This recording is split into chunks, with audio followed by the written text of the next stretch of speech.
સારો વરસાદ ક્યારે પડશે? હાલ આ સવાલ દરેકને થઈ રહ્યો છે। હવામાન નિષ્ણાંત અંબાલાલના મતે હજુ સારા વરસાદ માટે સપ્તાહની રાહ જોવી પડી શકે છે। જો કે ઓગસ્ટના અંતમાં મેઘરાજા ખેડૂતોને તૃપ્ત કરી દેશે તેવું પણ અંબાલાલનું અનુમાન છે। 2022 બંગાળનો ઉપસાગર અને અરબી સમુદ્ર બંને સક્રિય થવાની શક્યતા રહેશે।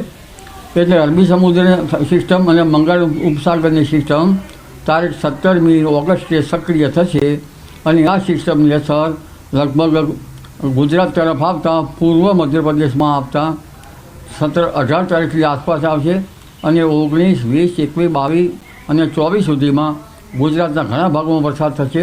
અલબત્ત કેટલાક ભાગમાં ભારેથી અતિભારે વરસાદ થવાની શક્યતા રહેશે, જેમાં આ વખતે દક્ષિણ સૌરાષ્ટ્રમાં પણ વરસાદ થવાની શક્યતા રહેશે, કારણ કે અરબી સમુદ્ર પણ સક્રિય છે।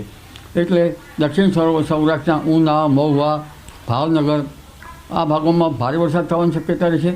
જૂનાગઢના ભાગોમાં પણ ભારે વરસાદ થવાની શક્યતા રહેશે। ગીર સોમનાથમાં વરસાદ ઓછો છે, ત્યાં પણ વરસાદ થવાની શક્યતા રહેશે। જામનગરમાં પણ હજુ વરસાદના જે ઝાપટા પડી રહ્યા છે એ કંઈ રોડ પલળે એવા પણ નથી પડી રહ્યા, એવા વાવડ છે, ત્યારે જામનગરમાં પણ વરસાદ થવાની